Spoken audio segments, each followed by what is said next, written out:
আসসালামু আলাইকুম। আজকে আমি রান্না করব সিম দিয়ে ফুলকপি দিয়ে ইলিশ মাছের ঝোলের তরকারি।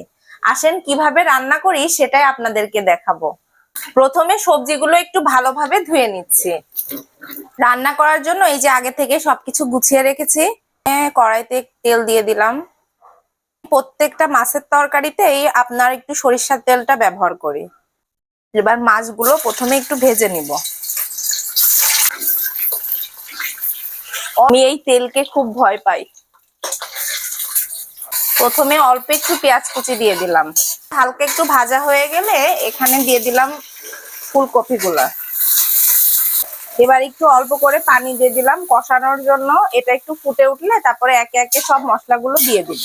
পানিটা ফুটে উঠেছে, এবার এর ভিতরে দিয়ে দিচ্ছি জিরে গুঁড়ো আর সরিষা গুঁড়ো দিয়ে দিচ্ছি এই 1.5 চামচ। 1 চামচ হলুদ দিয়ে দিলাম, আর আপনাদের স্বাদ মতো লবণ ব্যবহার করবেন। আমি 2 চামচ পেঁয়াজ বাটা দিয়ে দিচ্ছি, আর 2 চামচ এই 2.5 চামচ মতো ঝাল বাটা। এই যে কষানো প্রায় শেষ, এবার এখানে ঝোলের পানি দিয়ে দিচ্ছি। কিছুক্ষণের জন্য ঢেকে দিব।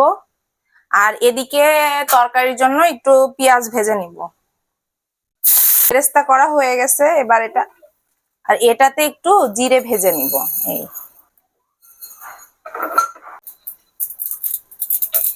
ব্লেন্ডারের ভিতরে দিয়ে রাখলাম। মূলত তরকারির ঝোল দিয়ে এটা একটু বেটে নামানোর কিছুক্ষণ আগে দিয়ে তরকারির ভিতরে দিয়ে দিব। এবার আগে থেকে ভেজে রাখা যে মাছগুলো দিয়ে দিলাম। যেটা ব্লেন্ডার করে নেওয়া শেষ, এবার এটা তরকারির ভিতরে এই যে নামানোর আগ দিয়ে মিশিয়ে দিব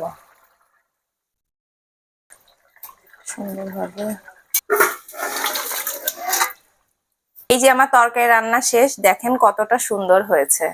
খেতেও কিন্তু অনেক মজা হয়েছে। আমি অতটাও ভালো রান্না করতে পারি না, তবে আমার এই স্টাইলে রান্না করে দেখতে পারেন। খেতে আশা করি আপনাদের সবারই ভালো লাগবে। ও আর একটা কথা বলতে তো ভুলেই গেছি, আমার পরা এই ড্রেসটা যদি আপনাদের কারোর ভালো লেগে থাকে তাহলে অবশ্যই ড্রেস বাই ইলোরা থেকে এটা আপনারা নিতে পারেন। এটার কালারটাও অনেক সুন্দর, আর এই কাপড়টা পরেও কিন্তু খুব আরামদায়ক। আমার ভিডিওর ডেসক্রিপশনে পেজের লিংকটা দেওয়া থাকবে, আপনারা চাইলে চেক করে নেবেন। তাহলে আজকের মতো এ পর্যন্তই। দেখা হবে নতুন কোনো একটি ভিডিওতে। সেই পর্যন্ত সবাই ভালো থাকবেন, সুস্থ থাকবেন। আল্লাহ হাফেজ।